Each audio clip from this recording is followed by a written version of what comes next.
Hi,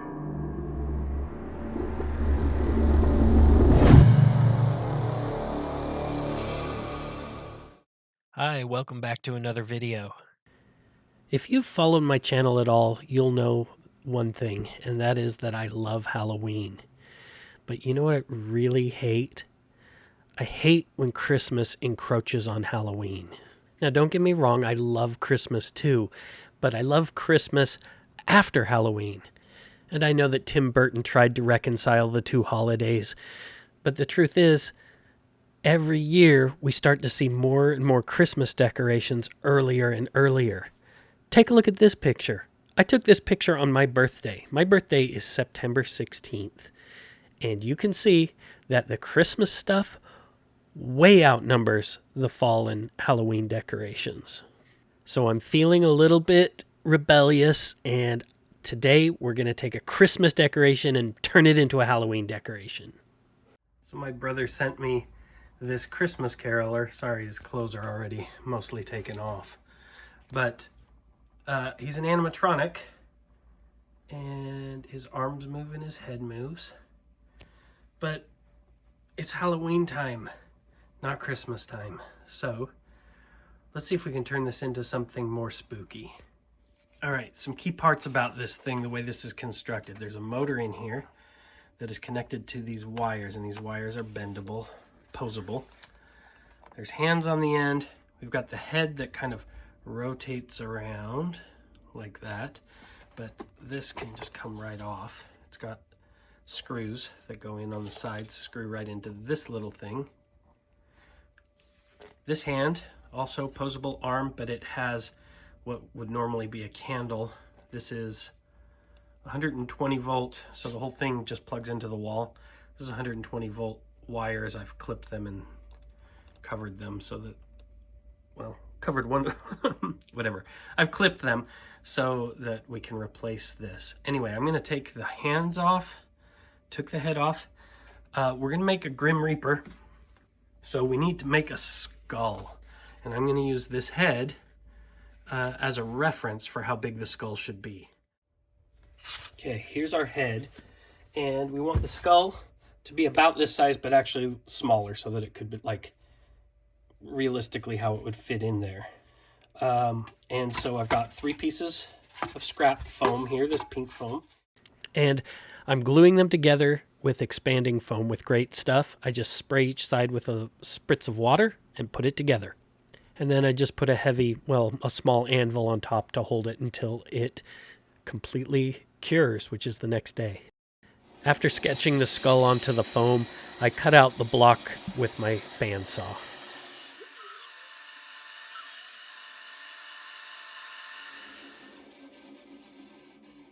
And then I do the same thing from the front view.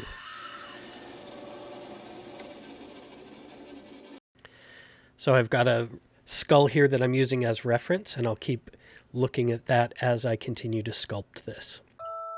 And as far as sculpting goes, I use whatever tool I can. My Dremel tool a lot with a rough burr and with a big cutting blade. Then a small rasp. Then a tinier cutting blade on my Dremel. Then a smooth file. And eventually sandpaper. And then I put in the final details with X-Acto knife. Okay, I'm done carving the skull, and it's about the right size. Could be this guy's skull. Now I'm about to do something very scary because I want the eyes to light up. And so I'm going to poke holes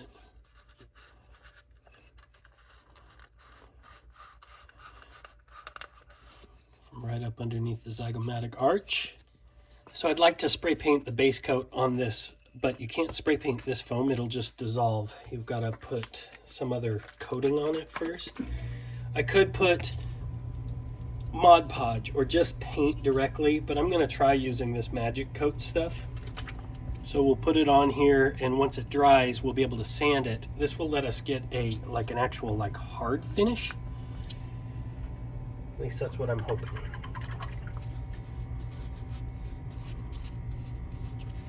Now this stuff didn't end up working the way I had hoped. It didn't protect the skull from the spray paint. Now, I only did one coat, and I think you're supposed to do multiple coats. What I ended up doing instead is once this dried, I just painted it by hand with white paint, white acrylic paint, and that sealed it. Using the same pink foam, I made a little neck piece that the skull will attach to, and it will allow me to connect it onto the neck of the animatronic. I then carved little channels into the skull so that the wires would have somewhere to go for the LEDs that would be in the eyeballs. Okay, I've painted the skull with a base coat of like an ivory paint. You can see I didn't cover the whole thing. That's only because we're never going to see this, so I didn't bother spending the time to do that. But let's paint it to look more like real bone. We'll start with a wash of, which one? Brown. How about burnt sienna? And if you've ever watched one of my videos, you've seen me do this a number of times. I'm just putting on a wet wash of the color and then wiping it off with, dabbing it off with a paper towel. It already starts to look better with just that. We're going to let this dry before we do the next wash.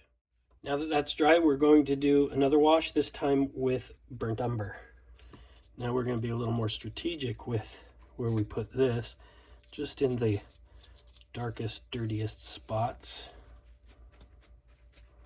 As you wipe it off, you can see that sometimes you can just put it back on.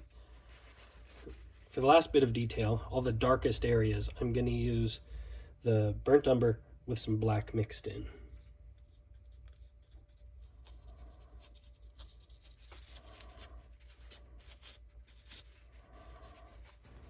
With that done, let's set the skull aside and work on another part of the project. So every Grim Reaper needs a scythe. So I've got some, I think it's 5mm EVA foam, and we're going to make a blade for the scythe. So I'm going to start by drawing it out with a Sharpie onto the foam, and then move on to cutting it out with a utility knife. And now we'll put the taper on the blade using a sanding drum with my rotary tool. And to add a little bit of character to the blade, I've cut a couple of notches into it. All right, I'm going to seal it with some Mod Podge so then we can paint over it.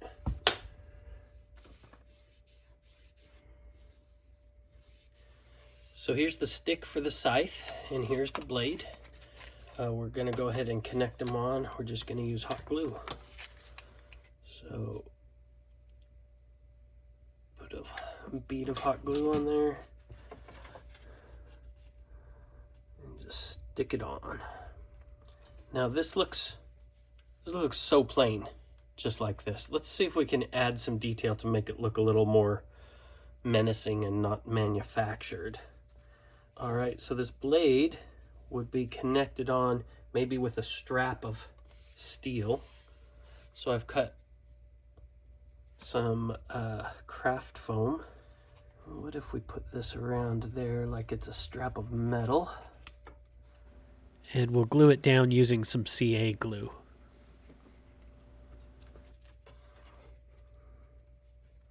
That's a good start. Strap of metal that's connecting it on. Let's see if there's something we can do for this wood. And for that, we need to keep it lightweight. So I'm going to use foam clay. So this stuff is smushy and gushy. We can just put it all up here on the wood, all the way around. I'm not even trying to be nice because I want lots of different shape to it.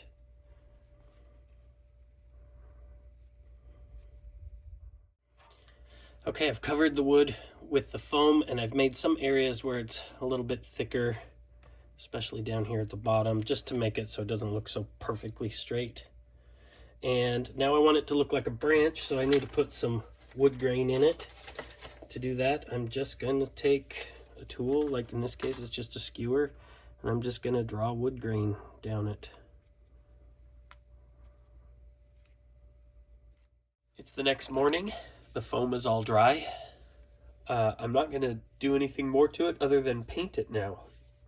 And first we want to put a very dark base coat on it. So I'm going to use my burnt umber with a little bit of black. And this we're not doing as a wash. This we're going to do just a straight color. So I'm going to paint the whole thing. Make sure it's well covered. Make sure it gets into every groove and little hole, little nook.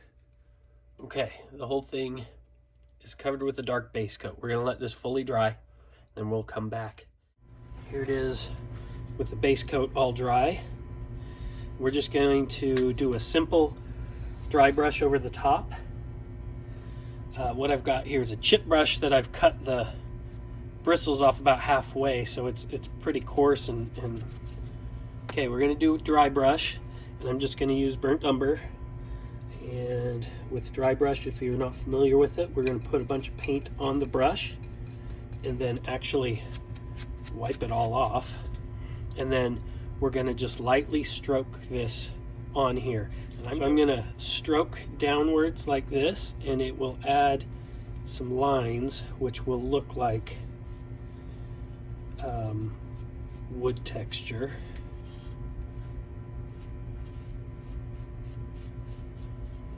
Okay, and now I want to bring up a little bit more brightness to it, so I'm going to go with some sienna. Just a little bit though. Here's some burnt sienna.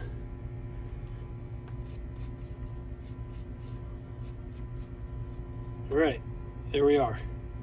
So we're going to call the wood done. Now let's do the blade. I'm going to start by painting the blade black, also this metal part that's connecting it on. With the base coat, the black base coat on the blade dry, we're going to now do dry brush again, this time with silver, and I'm going to use a soft brush, not a coarse one. Okay, and the sharpened part of the blade, I want it to be a little bit brighter, so I'm going to just go over that again with stronger paint. And I think I want to add a little bit of rust into it. For that, we're going to use some burnt sienna, and I'm just going to kind of put it in specific areas.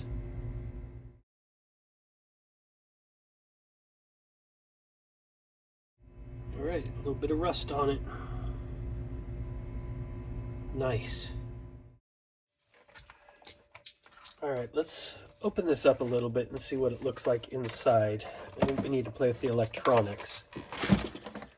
Well, I'm going to try taking this base off.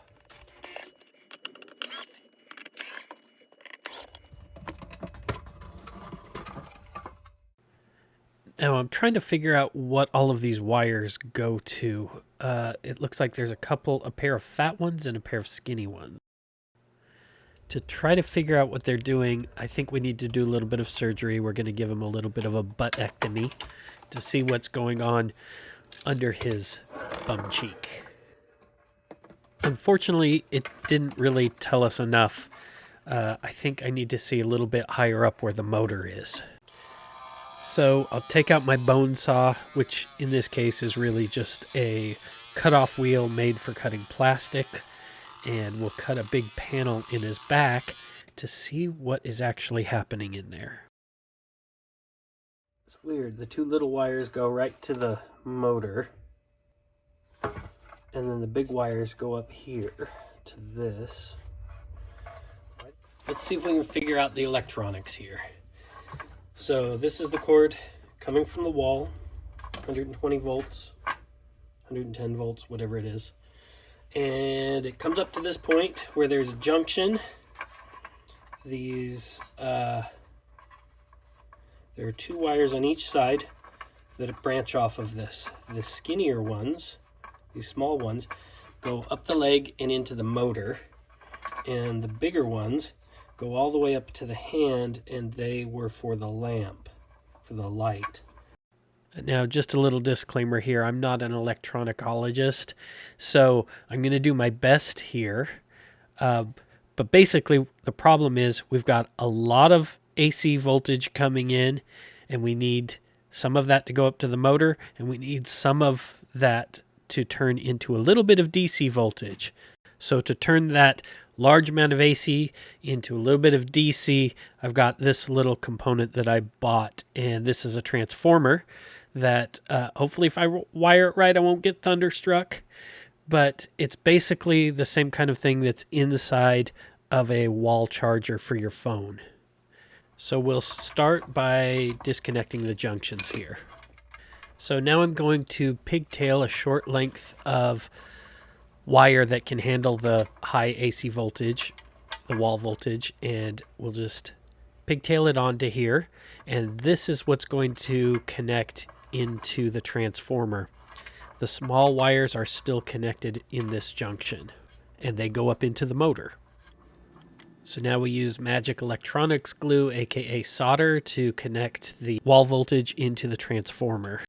And I've connected a switch to the 3-volt side. This is so that I can turn the lights on independent of the motor. Now the wires that are already running up the body are too thick, so I need to switch those out for a much smaller wire. I got the wire run through the body and it's out the hands, and so we've got our red and our black here. And these are going to be powering the LEDs, so we will solder them to the 3-volt end of the transformer and to the little switch. I'm going to use hot glue to kind of hold these things down inside of this base. Also, I cut a little slot here with the Dremel tool so that I can put the switch.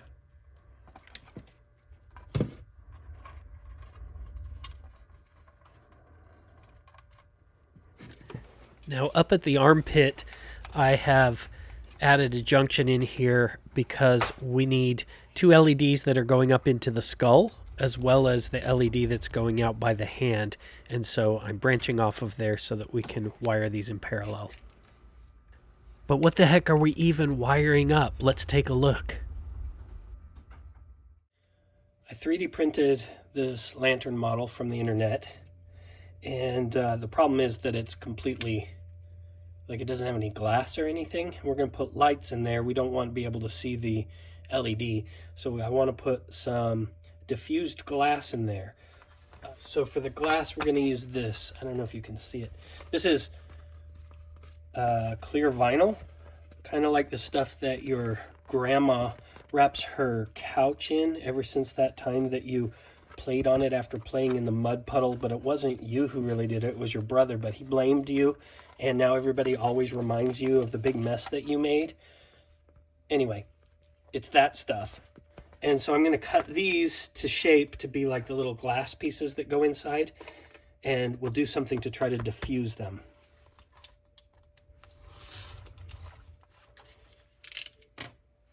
Look, can you even see that? There you go. Okay, I've got my vinyl here, my little windows, and to make it, to diffuse it, I'm going to use this paper. This is just tracing paper, but I want to line these papers, or line these things with the paper. And I'm not 100% sure what the best way to do this is, so I'm going to just try something. And the thing I'm going to try is super glue, CA glue.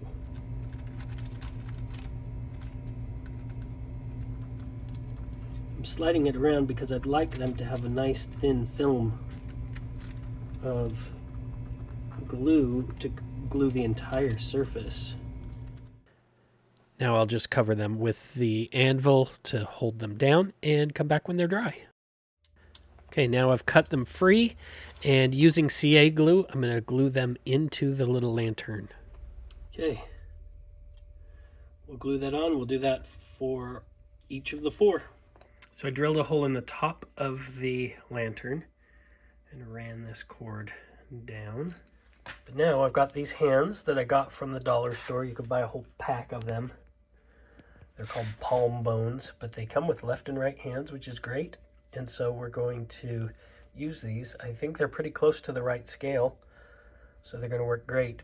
And we need to bend them into position. This one will be holding the lantern. This one will be holding the scythe. To bend them into shape, I'm using a heat gun. This one is a craft gun. It's got a nice flat tip on it so that I can focus the heat. And I'll use the pliers to kind of bend them into shape. Then we connect the hand onto the wire with hot glue. With the LED wired up, we've got our lantern base here, and we just need to glue it on. Just like the rest of the lantern, we're going to use CA glue. And for the eyes, I'm going to push the LEDs up in through the holes from the bottom up into the eye socket. With that done, I'm going to hide the wires a little bit with some hot glue and push them up close to the face. No one's ever going to see these, so I don't need to worry about hiding it too much. Okay, all the electronics are done, so we'll just connect the left hand and then we'll be ready to dress him. All right, we're nearly there. Stick with me. Now, we don't want anyone to see any of the body there, so we're going to cover it with this felt. And I've got a little bitty glue gun here with black hot glue.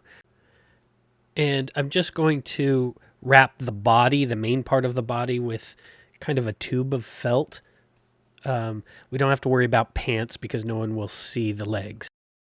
For the arms, because we want to be able to pose them and because they have a bend in them, I'm not going to do a whole sleeve. Instead, what I'm going to do is I'm going to wrap them loosely in strips like this that go around. And I've noticed a little problem here. So we're going to have a hood on him, but I don't feel like there's enough shadow on the skull. So we're going to fake a shadow with some spray paint, and this is scary as heck. I'm going to take my beautiful paint job, and with black spray paint from a high angle, I'm just going to spray right down onto the skull.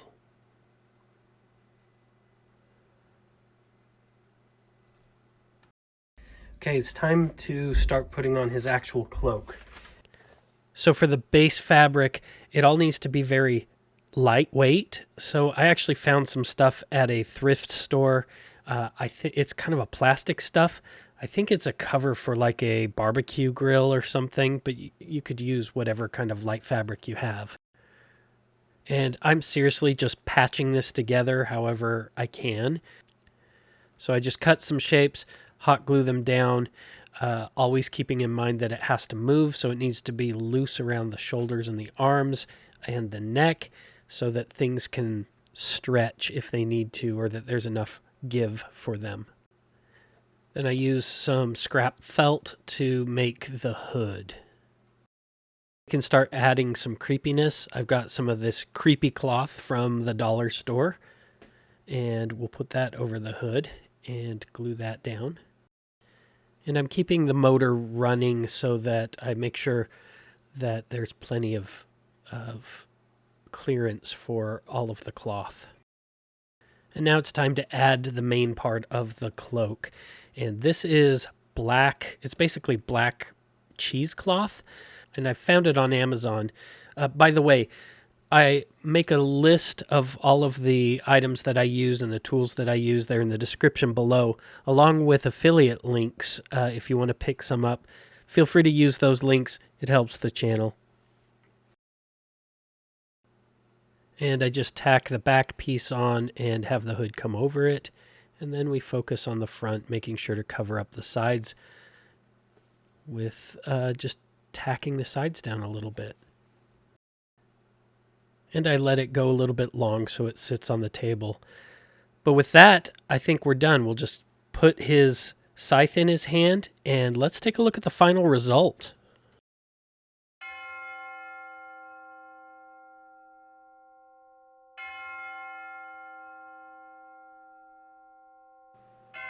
Thanks for sticking with me. I know this was an unusually long video today, but you made it to the end, and I really appreciate it. As always, I had a great time doing this project, and it was really fun doing something that actually moved with a motor. If you enjoyed this video, please make sure to leave a thumbs up because that tells YouTube that other people might also enjoy it. And if you want to see more videos like this in the future, make sure to subscribe. Please leave a comment if you have any ideas of something you'd like me to tackle in the future. And until next time, don't be bored, be creative.